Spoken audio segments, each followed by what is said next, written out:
জয়গুরু। আলোচনা প্রসঙ্গ: মানুষ নিন্দা করলে কি করা উচিত, এই নিয়ে আলোচনা। আমাকেও তো কতজনই নিন্দা করে। এসব ব্যাপার তাচ্ছিল্যে ভরিয়ে দেওয়া ছাড়া আর কিছু করার নেই। এটা ঠাকুরেরই বিধান। আমি বলছি না, আপনি নিন্দা শুনেই আকুল হয়ে যাচ্ছেন। তাহলে কতটা ভালোবাসেন নিজেকে? এতটাই ভালোবাসা যদি ঠাকুরের প্রতি থাকতো, তাহলে আমার মতনই হতেন। আপনার আর আমার মধ্যে তফাৎটা, আমি আমাকে ভালোবাসি ঠিকই, কিন্তু আমার থেকেও ঠাকুরকে ভালোবাসতে চেষ্টা করি বেশি।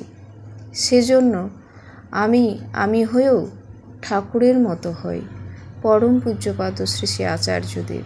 জয় গুরু।